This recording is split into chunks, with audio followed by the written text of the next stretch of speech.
우리가 살아가면서 무엇을 보든지 그 본질을 꿰뚫어 보는 눈을 가지고 영혼이 맑아진 사람들에게는 남들이 갖지 못한 놀라운 축복이 함께하는 줄 믿습니다. 똑같은 상황을 보고도 어떤 사람은 축복으로 그것을 해석하고 축복으로 창조해 나갑니다. 그런데 어떤 사람들은 똑같은 상황을 당하고 거기에서 넘어지고 장애물로 보고 걸려 넘어져서 인생을 실패로 살아가는 사람이 많이 있습니다.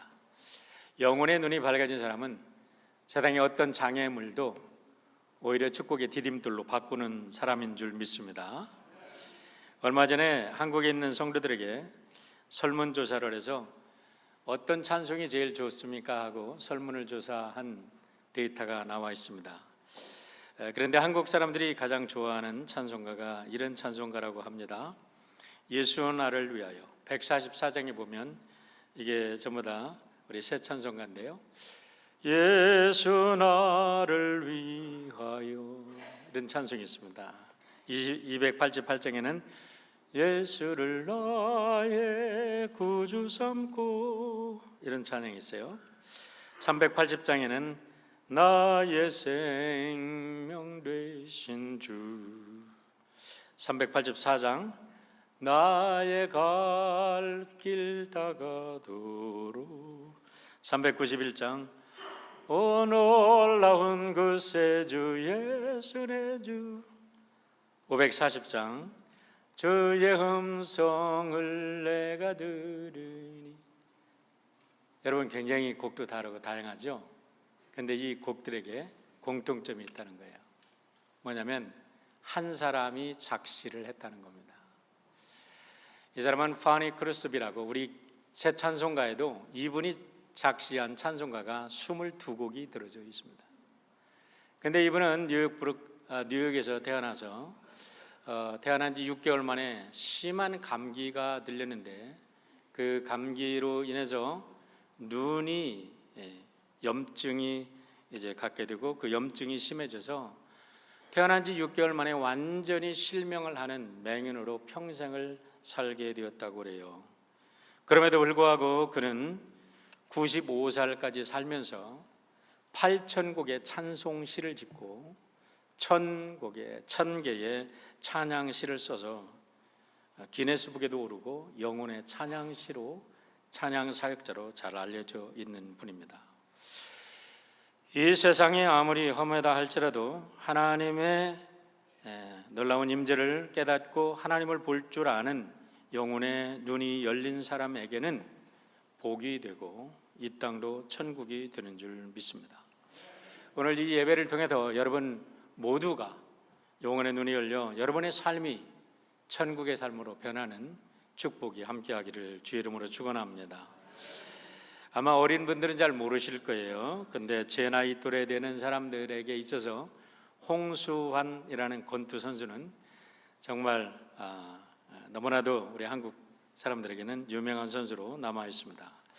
이분이 1977년 저희들이 고등학교 시절에 WBA 주니어 페더급이라는 페더이라는 게 깃털이라는 소리예요. 아주 그냥 굉장히 가볍다는 소리죠. 경량급. 그러니까 126파운드까지 되는 그런 아주 가벼운 체급의 이제 세계 타이틀전이 최초로 신설이 돼서 열렸는데, 이 홍수환 선수가 파나마의 엑토르 카라스키아, 지금 이게 엑토르 카라스키아하고 지금 싸우는 장면이 떠 있는데요. 이번에 장면이 유튜브에 나와 있습니다. 지금도 보면 아주 감격적이에요. 어저께도 제가 이 말씀을 준비하면서 이 유튜브에 뜬 걸 보니까 경기가 시작되는데 이 카라스키아는 굉장한 핵펀치, 강펀치를 가지고 있었다 그래요. 그 체급에서 얼마나 이 펀치가 센지 이해전에 홍수환 선수가 4번을 맞고 쓰러집니다. 그냥 완전히 그러기가 돼가지고 야, 이제는 경기가 끝났구나 하고 절망을 하고 있는데 3회전이 시작됐습니다. 그런데 홍수환이가 그냥 그 2회전에서 그렇게 얻어맞고도 3회전에서 그를 KO 펀치로 완전히 넉다운 시켜서 KO승을 거둡니다. 그래도 그때부터 사전 5기 홍수환 선수는 우리 그때 당시 시리에 차있던 우리 국민들에게 영웅이 되었어요.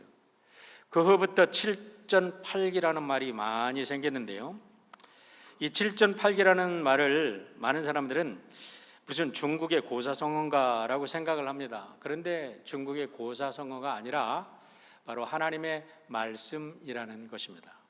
잠언서 24장 16절의 말씀을 보세요. 함께 읽어볼까요? 같이 읽습니다. 의로운 사람은 7번 넘어져도 다시 일어나지만 악인은 단 한 번의 재앙으로도 쓰러지고 만다. 번역이 너무 잘 됐습니다. 의인이 어떤 사람인가? 7번 넘어져도 다시 일어난다라는 말이에요. 홍수환 선수가 4번을 완전히 그냥 그로기 상태로 이게 쓰러집니다. 한 번 맞을 때마다 연속으로 쓰러져. 그런데 또 일어나서 그를 상대편을 KO 승으로 이깁니다.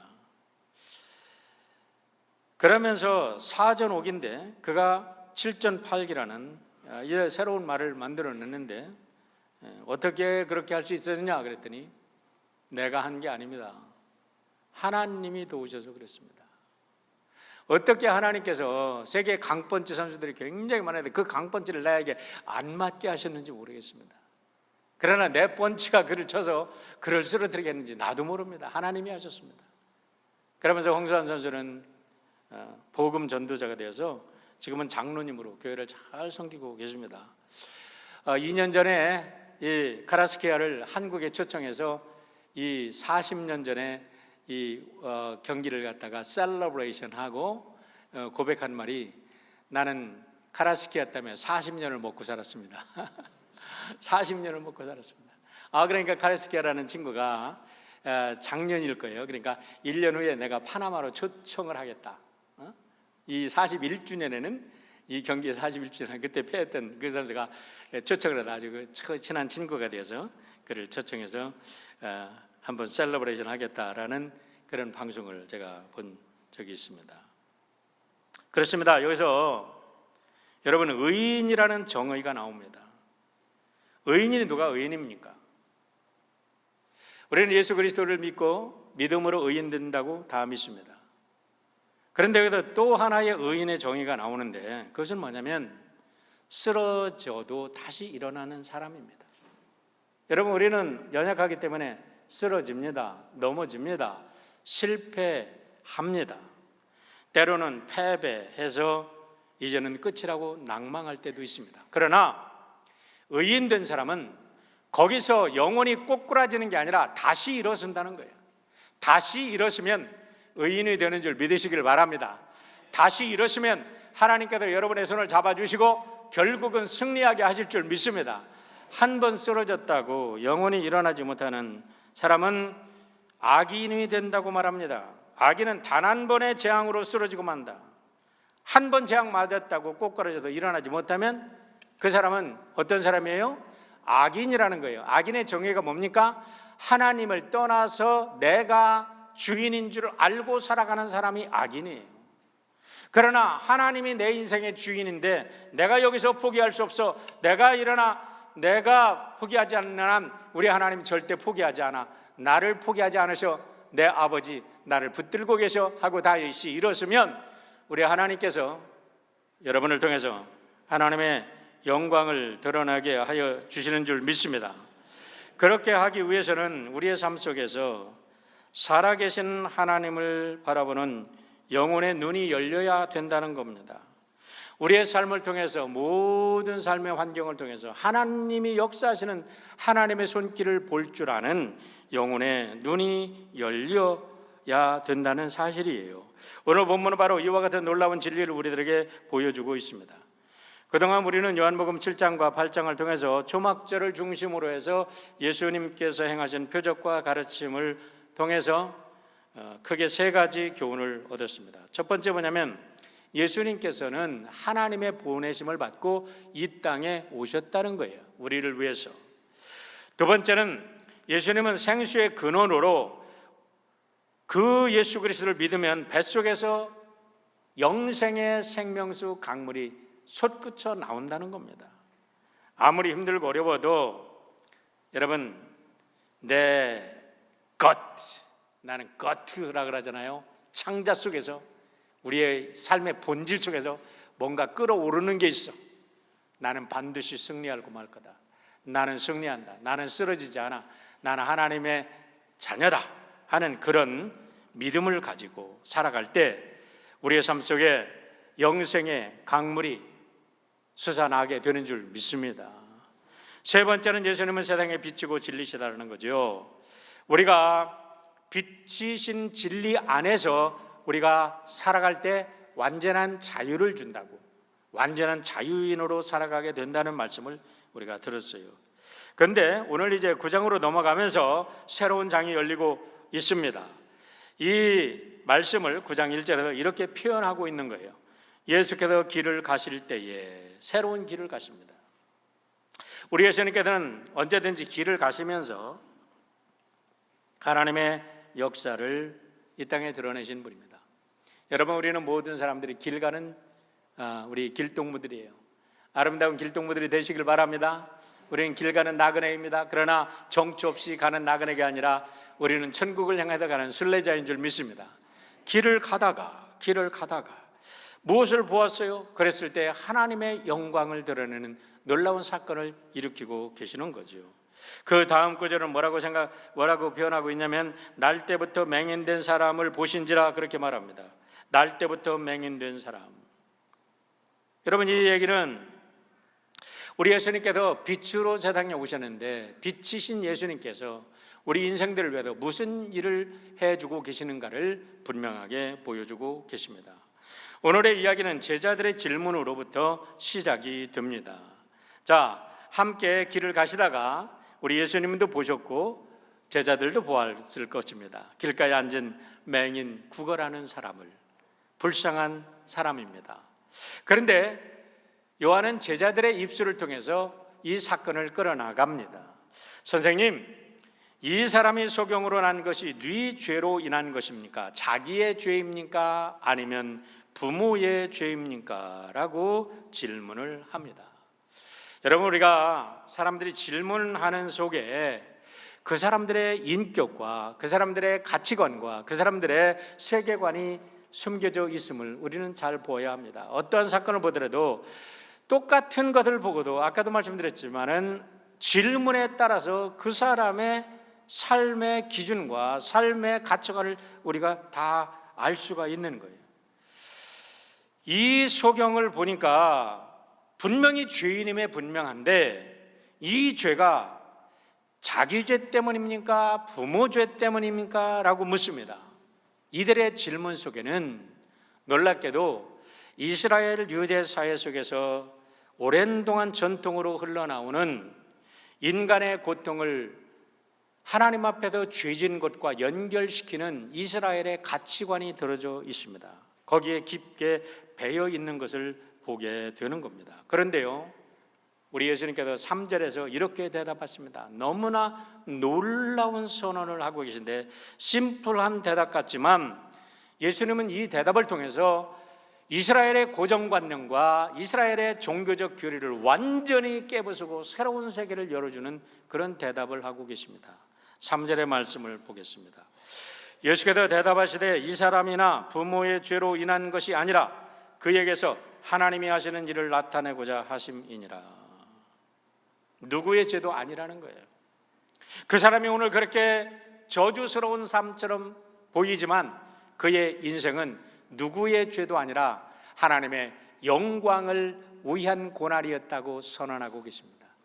여러분, 오늘까지 여러분들이 어떻게 살아온지는 모릅니다. 그러나 혹시 여러분의 고난을 당하고 있는 분이 계시다면 오늘 이 예배를 통해서 여러분의 고난이 하나님의 영광을 나타내는 위대한 역사로 바뀌기를 주의 이름으로 축원합니다.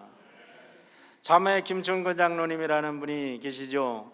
제가 우리 윌체어에 있을 때는 많이 그분도 서포트하고 또 그분 모시고 세미나도 많이 듣고 또 그분 찾아가서 제가 세미나도 듣고 많이 가르침을 받았는데요, 그분이 미국에 와서 열심히 공부해서 USC에도 공부하고 페퍼다인에 교수도 됐습니다. 교수가 됐는데 어느 날 갑자기 이제 아프기 시작합니다. 아마 숨을 쉴 수가 없어. 복수가 차올라. 점점 그래도 이게 가서 진단해 보니까 간 간경화, 너무나 이제는 더 이상 손을 쓸 수가 없어서 숨을 쉬지도 못할 정도로, 그리고 복수는 꽉 차가지고, 그래도 이제 사망 선고를 받았습니다.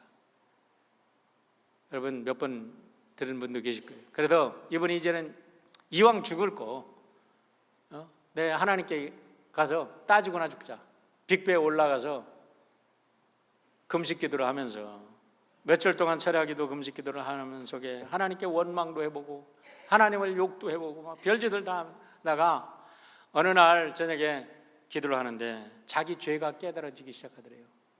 죄를 갖다가 A4 용지에 쓰기 시작하는, 그 죄가 20장이나 나오더래. 자기가 그렇게 많은 죄를 진지는 이전에 미처 몰랐다는 거죠.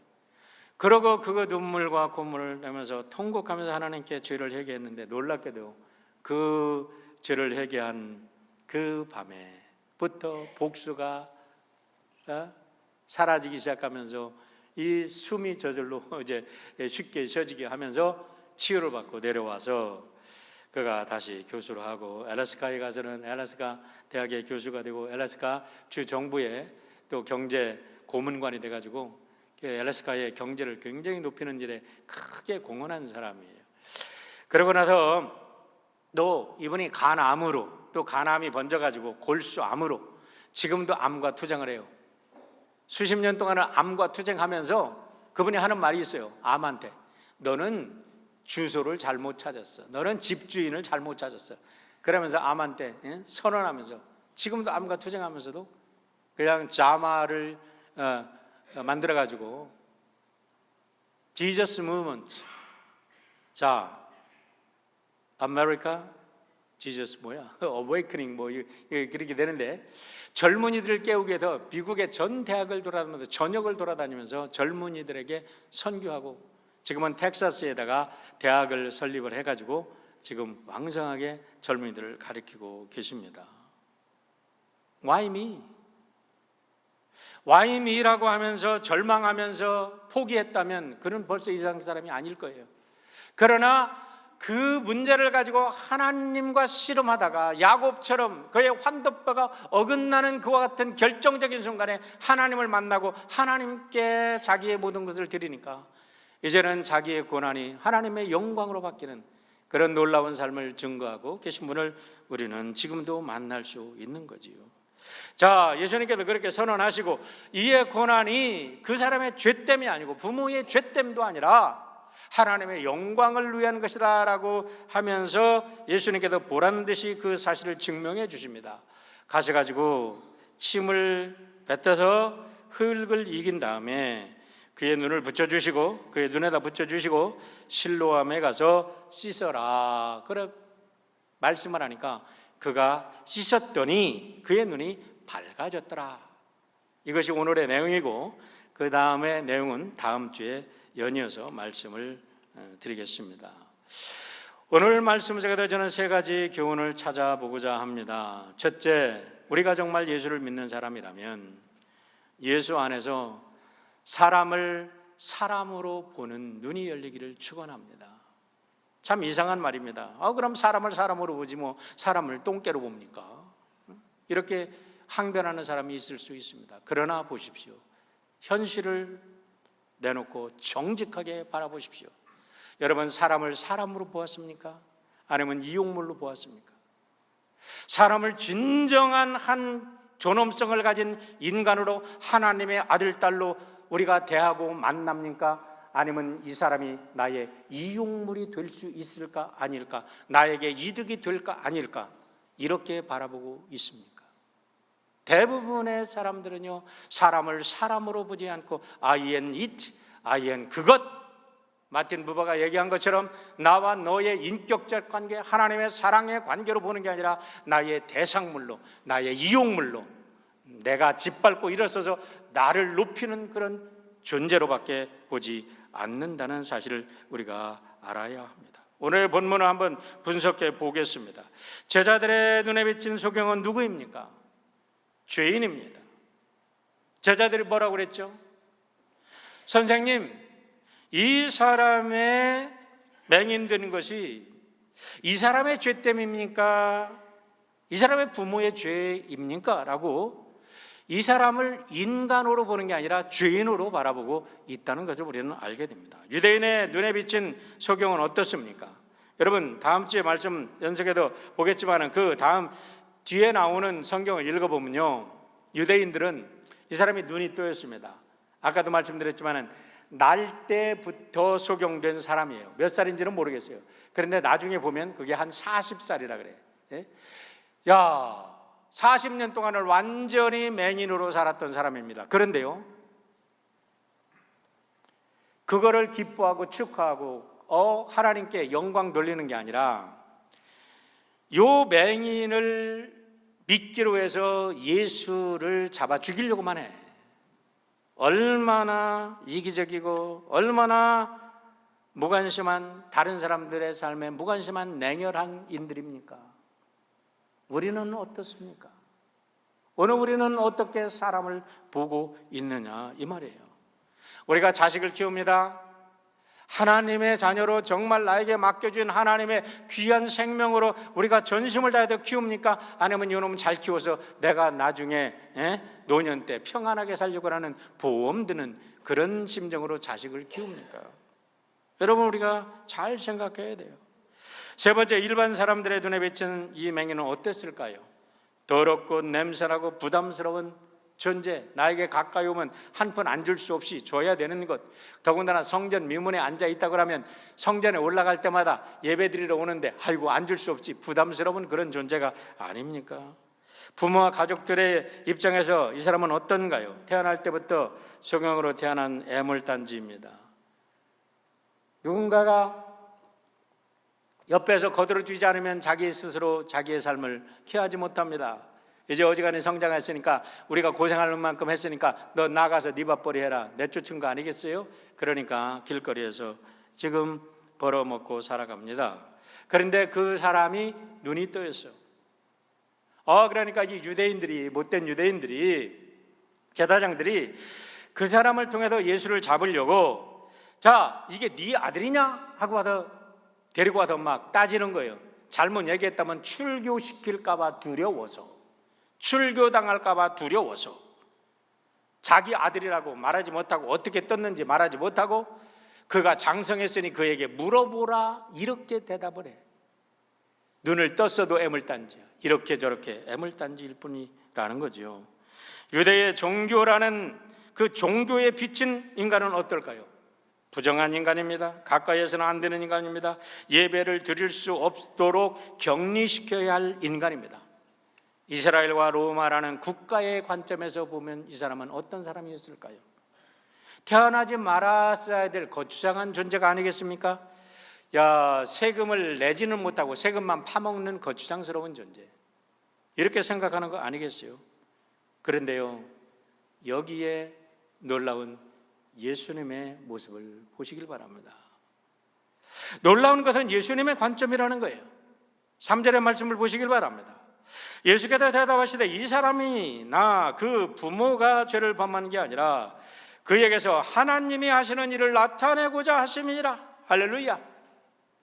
그 천하고 가난하고 비천한 거짓 소경의 모습 속에서 우리 하나님은 하나님의 영광을 드러낼 위대한 존재로 바라보고 계시는 줄 믿으시기를 바랍니다. 이사야 64장 6절에 보면 우리는 다 부정한 자 같아도 우리의 의는 더러운 옷 같으며 우리는 다 잎사귀같이 시들므로 우리의 죄악이 바람같이 우리를 몰아가나이다. 내가 너무나 더럽고 추한 존재예요. 부모도 나를 버렸어. 친구도 나를 조롱해. 이 세상 의지할 때 아무도 없어. 그러나 우리 하나님은 여러분과 저를 이 세상에 가장 존귀한 자로, 독생자 아들의 생명을 내주기까지 사랑한 존귀한 자로 우리를 바라보고 우리를 사랑하시는 하나님이신 것을 믿으시기를 축원합니다. 넉마같이 더러운 자일지라도 하나님의 영광을 드러낼 자로 바라보는 예수님의 그 눈을 오늘 우리가 갖는다면 우리들의 가정도, 우리들의 교회도, 우리의 공동체, 우리가 경영하는 우리들의 기업이 너무나 놀라운 새로운 삶으로, 천국으로 변화되는 역사가 있을 겁니다. 우리는 날마다 남을 블레임합니다. 저 사람 때문에, 저 사람 때문에 하지만 우리가 사람을 사람으로 보지 못하는 나의 문제 속에서 나오는 것은 아닌가 생각을 해봐야 될 겁니다. 제가 7, 8년 전 캐나다 여행을 한 적이 있습니다. 로키 마운틴에 가서 정말 감동적인 그런 이 서부의 로키 마운틴 구경을 하고 왔는데요. 마지막 날 거기서부터 이제 그 밴프에서부터 이렇게 내려오다가 들린 곳이 리버스톡이라는 동네였어요. 리버스톡. 그런데 거기서부터 타코마까지는 또 한 700마일이 되더라고요. 저녁에 이제 거기를 떨어져서 거기에서 이제 호텔에 들었습니다.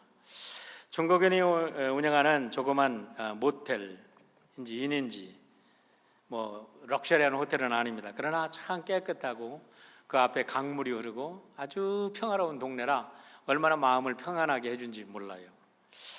그러고도 이제 하루를 지나고서 그 이튿날 출발을 하려고 하는데 거울 앞에 이렇게 수건이 잘 개켜 있었어요. 조그만 수건이 이렇게 개켜 있고 그 위에 무슨 종이 쪽지가 하나 놓여 있어요. 그냥 모르고 지나갈 뻔했어요. 그런데 그거를 잘 읽어보니까 하나의 시가 거기에 기록되어 있었습니다.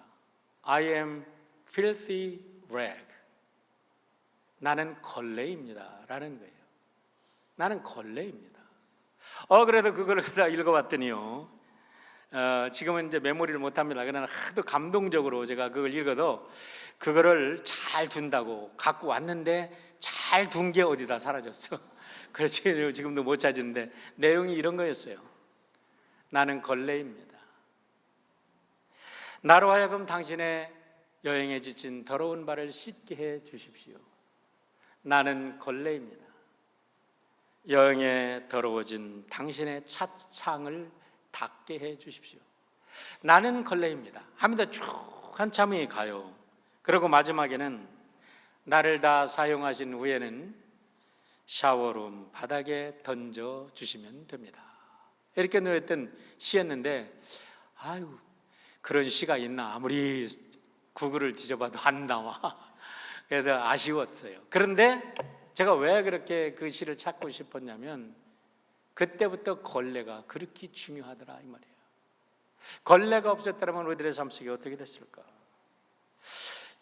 걸레 한쪽, 더럽다고만 생각하는 이 걸레가 우리들의 삶을 풍요롭게 해주고 우리의 삶을 깨끗하게 해주고 우리를 씻어주고 우리를 정결케 하고 우리를 건강하게 해주고, 우리는 더럽게 생각했는데 그러다가 보니까 이 세상의 모든 스캐빈저를 다 박테리아조차 이 지나가는 것에 어떤 시체, 사체에 썩는 그런 모습을 보면 우리의 눈살을 찡그리는데, 만약에 그런 박테리아나 그런 스캐빈저들이 없다면 이 세상이 얼마나 더러웠을까. 그 걸레라는 것이 한쪽으로 인생을 다시 보게 하는 그 눈이 확 뜨여서 제가 다시 그곳을 여행한다면 그 모텔에 다시 한번 찾아가 보고 싶다라는 생각을 늘 하고 있습니다. 사랑하는 성도 여러분, 교회가 어떤 교회가 진정한 아름다운 교회입니까? 이 땅에 아프고 힘든 상처받은 영혼들이 와서 치유받는, 그래서 그들을 귀하게 여기고 그들을 하나님의 눈으로 바라보고 그들의 손을 잡아주고 그들의 상처를 보듬어주는 교회가 진정으로 아름다운 교회고, 그런 사람이 진정으로 그리스도인인 줄 믿습니다. 두 번째는 빛 가운데 함께 일하도록 우리를 일깨워 주시는 주님을 우리가 발견할 수 있습니다. 4절과 5절의 말씀을 보세요. 때가 아직 낮음에 나를 보내신 이의 일을 우리가 하여야 하리라. 밤이 오리니 그때는 아무도 일을 할 수 없느니라. 내가 세상에 있는 동안에는 세상의 빛이로라 라고 말씀합니다. 이 구절에서 예수님은 이 땅에 오신 당신의 사명을 밝히 드러내고 계십니다. 이 땅에 오신 사명이 뭐냐? 나를 보내신 하나님의 일을 하는 것이라는 거예요. 하나님의 일이 뭐냐? 가르치고 명령하고 율법의 틀 속에 사람들을 가두는 게 아니라 율법과 어둠과 잘못된 고정관념 속에 갇혀서, 어둠 속에 갇혀서 사는 사람들에게 진리의 빛을 넣어주고 사랑의 능력으로 그를 바꾸어서 그들을 자유케 살게 하시는 그 분이 예수님이라는 사실입니다. 그렇게 하려고 우리의 눈을 밝혀주기 위해서 오셨 분이라는 거지요. 그런데 4절에 보면요, 대립되는 두 단어가 있습니다. 그것은 낮과 밤이라는 단어입니다. 그 단어 속에는 빛과 어둠이라는 의미가 함께 함축되어 있습니다. 4절의 말씀을 보겠습니다. 때가 아직 낮임에 나를 보내신 이의 일을 우리가 하여야 하리라.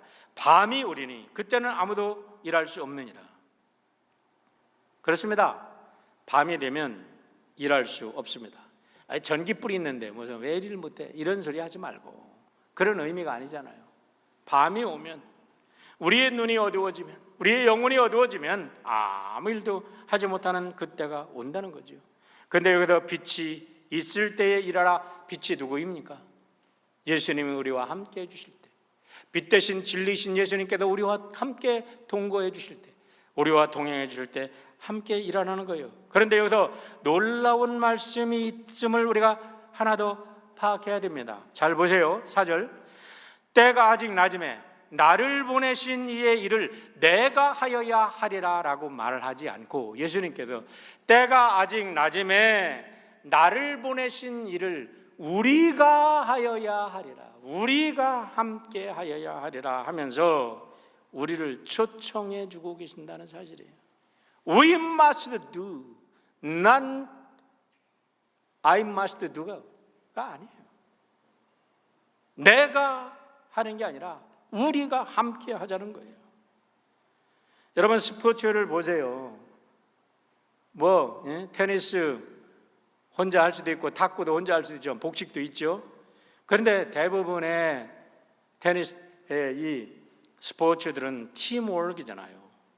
인생을 보여주는 겁니다. 요즘에 다저스가, 요즘에 뉴스를 못 봤더니 어느 날 왜 안 나오지 했더니 다저스 졌어요 그래. 속상해. 투수가 아무리 잘하면 못해, 아무리 멋지게 그날 그냥 넣으면 뭐해. 타자들이 하나도 못 때려주는데, 타자들이 아무리 때리면 뭐해. 투수가 그냥 엉망인데, 타자들이 10점을 냈는데 투수가 그냥 12점을 줘버리면 뭐해. 타자하고 투수는 그래도 잘하는데 감독이 작전을 그냥 엉망으로 해가지고 망치면 뭐하냐고. 여러분, 인생은 혼자 사는 게 아닙니다. 함께 더불어 사는 줄 믿으시기를 바랍니다. 특별히 교회는 그렇습니다. 바울 사도께서 교회를 몸에 비유하시면서 이렇게 말씀하십니다. 고린도전서 12장 14절로 15절 26절로 27절 말씀에서 이렇게 말합니다. 지체는 많으나 몸은 하나니라. 눈이 손들어 내가 너를 쓸데없다 하거나, 또한 머리가 발들어 내가 너를 쓸데없다 하거나 하지 못하리라. 만일 한 지체가 고통을 받으면 모든 지체도 함께 고통을 받고, 한 지체가 영광을 얻으면 모든 지체도 함께 즐거워하나니 너희는 그리스도의 몸이요 지체의 각 부분이라. 이 지체가 영광을 받으면 너도 영광 받는 거야. 우리 이번에 이따 광고 시간에 하려고 하는데 너무 좋아요. 우리 오케스트라 팀에 우리 예리 자매가 이번에 산타바바라 오케스트라에 단원으로 들어가게 됐어요. 동시에 다우전 옥스에 있는 거기 심포니에 또 멤버가 됐습니다. 동생 유나는 다우전 옥스 같이 언니랑 함께 다우전 옥스 그 심포니에 수석 첼리스트가 됐대. 할렐루야. 좋죠? 한 지체가 영광을 받으면 우리 모두가 영광이야. 이제 보면 우리 드림에 누가 뭐가 됐대. 우리가 영광이야. 시기할 일, 질투할 일이 아니에요. 우리 집사님이 국가고시에 거의 얼머스트 패스해서 내가 패스하면 내가 셀러브레이션 하려고 그래. 어려운 시험 다 패스했어요. 이제 실기만 남겼대. 할렐루야. 우리의 자녀들이 잘 됐대. 우리의 영광이지. 한 지체가 영광을 받으면 우리 모두가 영광이 되는 줄 믿으시길 바랍니다. 교회 모습을 이보다 더 잘 표현하는 게 없어요. 가정도 그렇습니다. 회사도 그랬어요. 우리들의 나라도 그래요. 더불어 살아가는 것, 더불어 함께 자기의 존재감을 찾아가고 서로가 서로를 인정하는 그런 교회가 얼마나 귀한 교회고 얼마나 귀한 공동체입니까? 하나도 없어져서는 안 됩니다. 어느 날 5손가락이 제각기호에도 자랑을 널어 놓았답니다.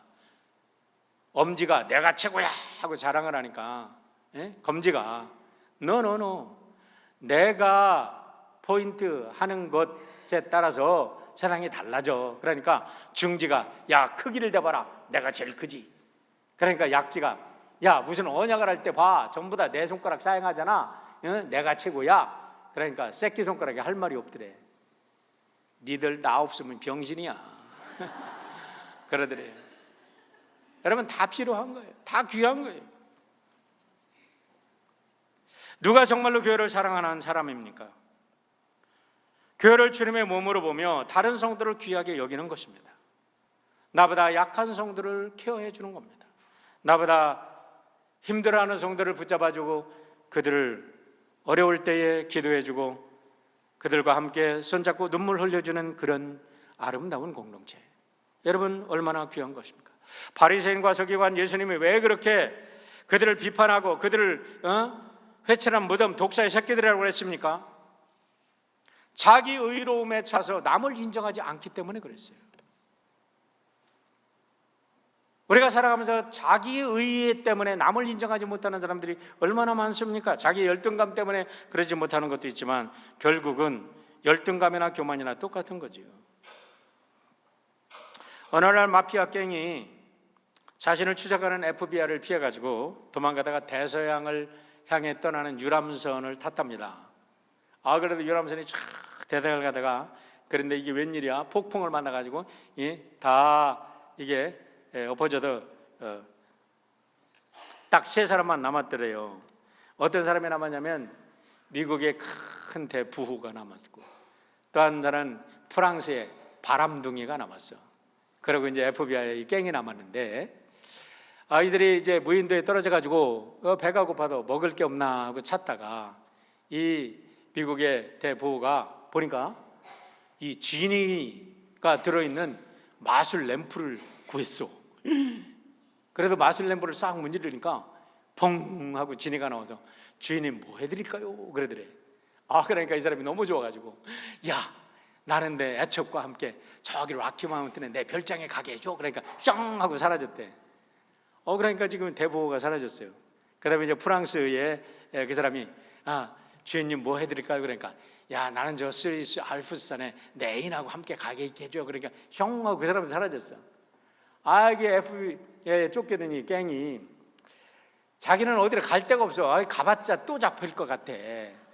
그러니까 나 심심해 죽겠어. 아까 갔던 애들 다시 불러줘. 그러더래. 여러분, 세상은 혼자 살지 못해요. 더불어 사는 거예요. 같이 사는 거예요. 어렵더라도 같이 손잡고 사는 거예요. 저를 주례했던 목사님이 고 윤덕수 목사님이신데요. 아주 장로교회 목사님이 저를 주례했어요. 우리 장모님이 거기를 다니셨기 때문에. 근데 그 목사님이 주례사 하셨던 것이 평생 잊지를 못합니다. 백지장도 맞들면 낫다라는 말이 있습니다. 근데 솔직히 말해서 백지장은 둘둘 말아도 혼자 갖고 가는 게 편해. 뭐 그게 맞들면 나. 그런데 부부는 그걸 맞드는 게 부부야. 그날 제 결혼식 날 그 주례사를 주셨는데 평생 가슴에 잊혀지질 않아요. 그래서 제가 주례할 때 나도 평생 잊혀지지 않는 내가 주례한 거를 기억하고 있을까? 이런 생각을 해. 나는 그 목사님의 가르침이 너무 귀해. 아무리 힘들어도 아무 일 아닌 것 같아도 함께 더불어 함께 가는 게 부부라는 거예요. 함께 가십시오. 놀아도 함께 놀아야죠. 혼자 놀으면 좋죠. 못된 짓 해도 누가 나무라지 않을 거예요. 그러나 함께 더불어 함께 가면, 함께 놀면 거기에 더 아름다운 추억들이 쌓이고 더 아름다운 축복들이 간직되는 줄 믿습니다. 우리 어저께 우리 어르신들이 우리 최창호 권사님 댁에서 아주 즐거운 점심을 함께 하셨어요. 너무나 감사하고 너무나 고마웠어요. 우리 어른들께도 모여서 말씀을 하세요.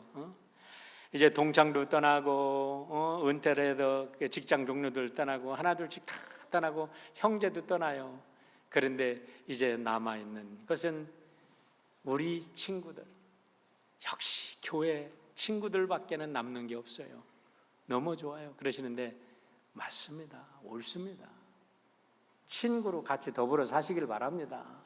혼자 잘났다고 잘난 척 하지 마십시오. 그러면 친구 다 떠납니다. 제가 보니까요, 우리 목사님들이 공부 많이 하는 사람들 있어요. 박사들이 몇 개씩 있는 사람들이 있어요. 하나님이 부르시면 되거든요. 그래가지고 정말 별의별 직종을 가진 사람들이 다 있어요. 장관을 지내는 사람들도 있어요. 저랑 같이 공부한 사람은 장관을 지내는 사람이고, 저랑 같이 공부한 사람은 미국 대장도 있었어요. 별 4개짜리도 있었어요. 그런데 자기 잘났다고 하는 사람은요, 친구들 다 떠나고 없어. 함께 더불어 노년을 함께 걸어갈 친구들이 없어. 나이가 먹을수록 비참해지는 모습을 많이 봅니다. 여러분, 함께 더불어 살기를 축원합니다. 함께 가시길 바랍니다.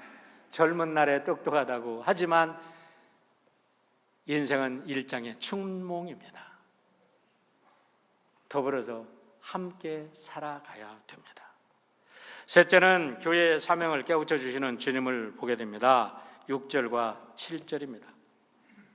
이 말씀을 하시고 땅에 침을 뱉다 진흙을 이겨 그의 눈에 바르시고 이르시되 실로암 못에 가서 씻으라 하시니, 실로암은 번역하면 보냄을 받았다는 뜻이라. 이에 가서 씻고 밝은 눈으로 왔더라. 이 말씀은 예수님의 많은 기적 중에서 아주 특이한 장면입니다. 왜 그러냐면요, 예수님은 이제까지 모든 것을 말씀으로 기적을 일으키셨어요. 달리다금이라는 말만 하니까 죽었던 소녀가 일어났습니다. 그렇게 폭풍이 대작하던 갈릴리 바다가 잠잠해라 했더니 잠잠해졌어요. 나사로야 나오너라 하고 소리를 지르시니까 죽어서 썩었던 송장 냄새가 나던 나사로가 나왔어요. 그런데 오늘의 말씀을 보니까 예수님이, 죄송합니다, 더럽게 침 뱉어가지고 흙리게도 눈에 발라줘? 아이 더러워. 나 이제 안 씻을래. 나 안 가. 아이 더러워. 이렇게 떼었으면 그 사람이 났어요?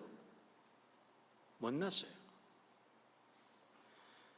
여러분, 여기에서 우리 주님이 우리에게 보여주고 계신 것은 흙으로 사람을 빚어서 새로운 창조를 하시는 그 창조주 하나님이신 것을 보여주십니다.